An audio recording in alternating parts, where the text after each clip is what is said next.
ಶಿರವಹಿಸಿ ಶಿರಸಾಷ್ಟಾಂಗ ನಮಸ್ಕಾರ ಹಾಗೂ ಅಮ್ಮನವರ ಸ್ಪರ್ಶ ಸೇವೆಯಲ್ಲಿ ತಲ್ಲೀನರಾಗಿ ಫುಲ್ಲು ತ್ಯಾಗಿಯಾಗಿ ನಾವು ನಮ್ಮದೇ ಹೊಲ ಇರ್ತದೆ, ಹೊಲಕ್ಕೆ ಹೋಗ್ಲಿಕ್ಕಾಗಲ್ಲ.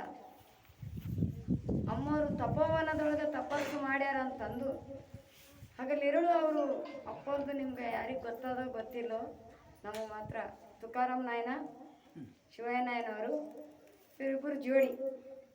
ಈ ಕಲ್ಲುಗಳೆಲ್ಲ ಅಗದು ಅವಾಗ ಏನಿಲ್ಲದೆ ಕಲ್ಲುಗಳು ಆರಿಸ್ಯಾರ, ಮುಳ್ಳುಗಳು ಆರಿಸ್ಯಾರ, ಒಂದೊಂದು ಗಿಡಕ್ಕೆ ನೀರು ಹಾಕ್ಯಾರ. ಮತ್ತು ಹಸಿವಾದರೆ ತುಕಾರಾಮ್ ನಾಯನ ಹೋಗಿ ಅಲ್ಲಿ ಬೆಟ್ಟದ ಮೇಲೆ ಹೋಗಿ ಊಟ ತರೋವರೆಗೆ ತಾನು ಉಪವಾಸ ಇಟ್ಕೊಂತಾನೆ. ಅದಕ್ಕೆ ಯಾರಿಗೆ ಏನು ಸಿಗಬೇಕು, ಇದೊಂದು ದೊಡ್ಡ ಮಹಾ ಸತ್ವ ಪರೀಕ್ಷೆ. ಇವತ್ತು ಎಲ್ಲೆಲ್ಲೇ ಅಲ್ಲೋಲ ಕಲ್ಲೋಲ ಅಂತಂದು ನಾವೆಲ್ಲ ಕೇಳತ್ತೀವಿ. ಆದರೆ ಇವಾಗೇ ಅಮ್ಮವರು ಹೇಳಿದ್ದು ಮತ್ತು ಇನ್ನೂ ವಿಷ್ಣು ಮೂರ್ತಿನೂ ತಯಾರು ಮಾಡ್ಲಾತ್ತಾರ. ತಪೋವನದೊಳಗೆ ಹೋಗಿ ಬುತ್ತಿ ಕಟ್ಕೊಂಡು ಹೋಗಿ ಊಟ ಮಾಡಿ ಬರ್ತಾರೆ ಕೆಲವರು ಜನ. ಆದರೆ ನಾಯನವರು ಬಂದು ಅಮ್ಮವ್ರು ಹೇಳಿದ್ದು ಏನೇನು ತಾವು ಬಂದ ಮೇಲೆ ಅದು ಎಲ್ಲಿ ವೇದಾಂತಗಳು ಎಷ್ಟು ವೇದ ಬರೆದಿಟ್ರು ಸಾಲಲ್ಲ, ಕಲ್ಲಿನೊಳಗೆ ಶಿಲ್ಪಿಯಾಗಿ ಕೆತ್ತಿದ್ರು ಸಾಲಲ್ಲ ಅಂಥ ನನ್ನ ತಾಯಿಯ ಅಘೋರವಾದಂಥ ಆ ತಪಸ್ಸಿನ ಒಂದು ಫಲ ಅಂತಂದಲ್ಲ, ಇದು ಶಾಶ್ವತವಾದಂಥ. ಅಮ್ಮವ್ರು ಹೇಳ್ತೀರಿ, ಬೇಗಂ ಜನ್ನಲು ಎಟ್ಲ ಗಟ್ಟಿ ಇತ್ನಾಲಾಯ್ತೇವಿ, ಕೊನೆ ಏನಂದ್ರೆ ಎನ್ನು ಎಟ್ಲ ಇದು చేస్తారు ಅಟ್లా ಗಟ್ಟಿ ಬೀಜ ಆಗಬೇಕು. ನಂಗೆ ಅವಾಗ ತೆಲುಗು ಬರ್ತಿದ್ದಿಲ್ಲ, ಇನ್ನು ಕನ್ನಡ ಕೇಳ್ತೀನಿ.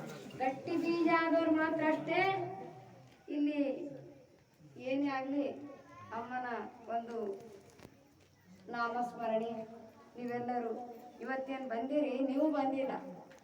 ಇದು ಗಟ್ಟಿ ಬೀಜದ ಆರಿಸಿಟ್ಟಂಥ ತೆನೆಗಳಂತ ತಿಳ್ಕೊಂಡೆ ನಾನು ಇವತ್ತು. ಇವೆಲ್ಲ ಬೀಜಗಳು, ಗೋಧಿ ಬೀಜ, ಇಡೀ ಕಾಳುಗಳು ಇರ್ತಾವಲ್ಲ, ಕಾಳು ಪಲ್ಯ ಮಾಡಿ ಉಳತ್ತೀರಿ. ಲಗ್ನದಾಗ ಕಾಳು ಪಲ್ಯ ಮಾಡೋದು ಹೋಗ್ತದೆ. ಈಗ ಇನ್ನೇನು ಆ ಕಾಳುನೂ ಸಿಗಲ್ಲ ಅಂತ ಈ ನಾಯನವ್ರು ಹೇಳ್ಯಾರ. ನಾನು ಮೊನ್ನೆ ಗೊತ್ತಿಲ್ಲ, ಹುಲ್ಲಿನ ಬೀಜದ ಆಹಾರ ತಿನ್ನೋದು ಬರ್ತದ ಕಾಲ ಅಂತ ಅವತಾರೋತ್ಸವ ದಿವಸ ಹೇಳ್ಯಾರ. 5 ದಿವಸ ಹುಲ್ಲಿನ ಬೀಜಕ್ಕೆ ಏನಂತಾರೆ ಅಂತ ತೆಲುಗುದಾಗ ಆಗ್ತದ, ಮುಂದೆ ಅದೇ ತಿನ್ಬೇಕಾಗ್ತದ, ಅದೇ ಗತಿ ಆಗ್ತದ.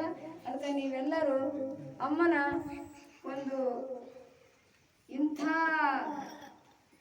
ಅಮ್ಮನ ಭಕ್ತರಾಗಬೇಕಾದ್ರೆ ಮಹಾ ಸುಕೃತ್ ಪುಣ್ಯದ ಫಲದ, ಪೂರ್ವ ಜನ್ಮದ ಫಲದ ಇದು. ಇವತ್ತ ನಾವು ಎಲ್ಲ ಇಲ್ಲಿ ಬರ್ಬೇಕಾದ್ರೆ ನಾವಲ್ಲ, ಅವರು ಅಮ್ಮನವರು ನಮಗೆಲ್ಲ ಸುಖದೊಳಗೆ ಇಡಬೇಕಂತಂದು ಒಂದೊಂದು ಗಿಡಕ್ಕೆ ನೀರು ಹಾಕಿ ಎಲ್ಲ ಗಿಡಗಳು ಬೆಳೆಸ್ಯಾರ. ಏನೆಲ್ಲ ಮಾಡಿ ಇವತ್ತು ಹೂವಿನ ಗಿಡ ಮೊದಲು ಮಾಡಿ ಅಮ್ಮಗ ಖರೀದಿ ಮಾಡಪ್ಲೇನೇ ಇಲ್ಲ. ಅಮ್ಮನ ಹೊಲದೊಳಗೆ ನೋಡಿ ನಾವು ಬೆರಗಾಗಬೇಕಷ್ಟೇ. ಅದಕ್ಕೆ ನಾವು ಯಾವುದು ಇವತ್ತು ಅಮ್ಮನವರು ಈ ಕಲಿಯುಗದೊಳಗೆ ಕಲಿ ಹತ್ತಲಾರ್ದಂಗ ಯಾರಿಗೆ ಅಮ್ಮನ ಭಕ್ತರಿಗೆ ಕಲಿ ಹತ್ತಲ್ಲ ಅಂತಂದು ನಾನು ಕೈ ಎತ್ತಿ ಹೇಳ್ತಾ ಇದ್ದೀನಿ. ಅಮ್ಮನ ಭಕ್ತರು ಯಾರು ಅವ್ರಿಗೆ ಎಂದಿಗೂ ಕಷ್ಟ ಕಾರ್ಪಣ್ಯಗಳು ಏನೇನು ಬರಲ್ಲ. ದಯಮಾಡಿ ಈಗ ನಾವಲ್ಲದ ನಮ್ಮ ಮಕ್ಕಳು, ನಮ್ಮ ಮೊಮ್ಮಕ್ಕಳು, ಮುಂದಿನ ಪೀಳಿಗೆ ಏಳಿಗೆ ಸಲುವಾಗಿ ಈ ಪೂಜೆಗಳು, ಈ ಯಜ್ಞಗಳು, ಈ ಅಮ್ಮನ ತಪಸ್ಸಿನ ಇಲ್ಲೇ ಕಾನಗಡ್ಡದೊಳಗೆ ನಾನು ಫಸ್ಟ್ ಬಂದಾಗ ಮುಸ್ಲಿಂ ಅಕ್ಬರಲ್ಲಿ ಮತ್ತು ಇದು ಎದುರ್ದಪ್ಪ ಇವತ್ತಿನ ನಂತರ ಉಗ್ರ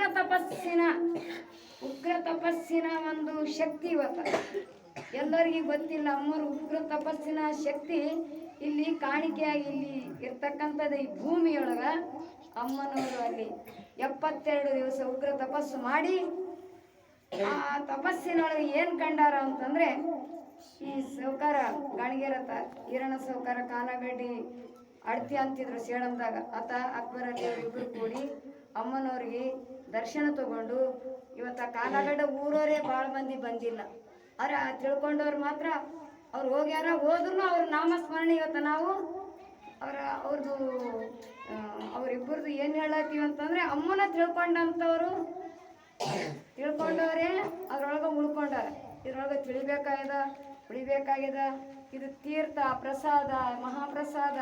ಮತ್ತು ಯಾರಿಗೂ ಗುಡ್ಡ ಏರ್ಲಕ್ಕ ಆಗಲಿಲ್ಲ, ಎಣ್ಣೆ ಈಡಿಕೆ ಹೋದಂ ತಪೋವನಕ್ಕೆ ಹೋದಂ ಆಡ ಅಮ್ಮನది ಆಡ ದರ್ಶನ ತೀಸ್ಕೊಂಡಂ ಅಂತಂದು ಎಳೆಯಾಗಿ ತನುವಿನಲ್ಲಿ ನಿರ್ಮೋಹ, ಮನದಲ್ಲಿ ನಿರಹಂಕಾರ, ಪ್ರಾಣದಲ್ಲಿ ಉದಾಸೀನ, ಜ್ಞಾನದಲ್ಲಿ ಚಾತುರ್ಯತನ ಅಂತಂದು ಇದು ತಿಳ್ಕೊಂಡು ಇವತ್ತು ಬಂದಂಥ ನನ್ನ ದೊಡ್ಡ ಸುತ್ತಮುತ್ತಲಿನ ಮಹಾ ದೊಡ್ಡ ಹಿರಿಯರು ಹಾಗೂ ಕಿರಿಯರು, ನನ್ನ ಅಕ್ಕ ತಂಗಿಯರು, ನನ್ನ ಅಣ್ಣ ಸಂಬಂಧಿಗಳು ಹಾಗೂ ಸಾಧು ಸತ್ಪುರುಷರು, ಶಿವಶರಣೆಯರೆಲ್ಲರೂ ಕೂಡಿ ಇವತ್ತು ಈ ತಪೋವನ ಅಲ್ಲ ಅಮ್ಮನ ಮಹಾ ಇದಂತಂದು ಗುಡ್ಡಕ್ಕೆ ಬಂದಾಗ ಇಲ್ಲಿ ಬಂದೇ ಹೋಗ್ಬೇಕಂತಂದು ನಂದೊಂದು ಇದು ನಿಮ್ಮಲ್ಲಿ ನಾನು ಕೇಳಿಕೊಳ್ಳೋದೇನಂತಂದರೆ, ಇವತ್ತು ಸಾಕ್ಷಾತ್ ಅಮ್ಮನೇ ದಿವ್ಯ ದರ್ಶನ ಕೊಟ್ಟಾರ, ಎಲ್ಲರಿಗೆ ದರ್ಶನ ತಗೊಂಡು ಹೊಂಟೀವಿ ಅಂತಂದು ಇದೊಂದು ನನ್ನೊಂದು ಶಾಶ್ವತವಾದದ್ದೊಂದು ಗುಣಗಾನ ನಿಮ್ಮೆಲ್ಲರಲ್ಲಿ ನಾನು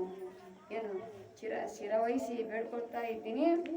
ಇದು ಬೇಡ್ಕೊಳ್ಳೋದೇನಂತಂದರೆ, ನೀವೆಲ್ಲರೂ ಮುಂದಿನಿಂದ ಅಮ್ಮನ ನಾಮಸ್ಮರಣೆ ಓಂ ನಮಃ ಶಿವಾಯ ಅಮ್ಮವ್ರು ಕೊಟ್ಟಂಥ ಒಂದು ಆ ಗುರುವಿನ ಒಂದು ನಾಮಾಂಕಿತದೊಳಗೆ ನಾವೆಲ್ಲರೂ ಇದ್ರೆ ಮಾತ್ರ ನಮ್ಗೆ ಸುಖ ಸಿಗ್ತದ, ನೆಮ್ಮದಿ ಸಿಗ್ತದ. ಮತ್ತು ಈಗ ಬರ್ತಕ್ಕಂಥವು ಎಲ್ಲ ಗಾಳಿಯೊಳಗೆ ಹೋಗ್ತಾವ, ಈ ಕಡೆ ಅಣುಗಳೆಲ್ಲ ಬರಲ್ಲ ಅಂತಂದು ನನ್ನೊಂದು ದಿವ್ಯವಾದಂಥ ಆ ತಾಯಿಯಲ್ಲಿ ಬೇಡ್ಕೊಳ್ತಾ ಇದ್ದೀನಿ. ಯಾವ ಕಷ್ಟ ಕಾರ್ಪಣ್ಯ ಬರಬಾರ್ದು. ಇವತ್ತಿನಿಂದ ಅಣುಬಾಂಬಿಂದು ಕಿವಿ ಶ್ರವಣ ಹಾಕ್ಲಾಗ್ತದೆ, ಆದರೆ ಅದು ಅಣುಬಾಂಬ್ ಎಲ್ಲಿ ಹೋಗ್ಬೇಕು, ಆ ಕಡೆ ಹೋಗ್ಬೇಕು. ಈ ಕಡೆ ಅಮ್ಮನ ಭಕ್ತರ ಇದ್ದಲ್ಲಿ ಮಾತ್ರ ಕಿಂಚಿತವಾದ ಅದರೊಳಗೊಂದು ವಾಸನ ಸಹ ಬರಬಾರ್ದು, ಅದರೊಳಗೆ ಸ್ಮೆಲ್ ಗುಣಗಾರ ಆಗ್ಬಿಡೋದಿ. అట్లా మీరు అందరూ భక్తితోని పగలు రాత్రి అమ్మ నామస్మరణం చేసుకోరి, పదే పదే ఈడికరి ఆడిపోరి. ఆడ ఉంటే అమ్మ భక్తులకు ఏం కష్టాలు లేవని నేను మీరందరికీ శిరవైసి చెప్తున్నాను.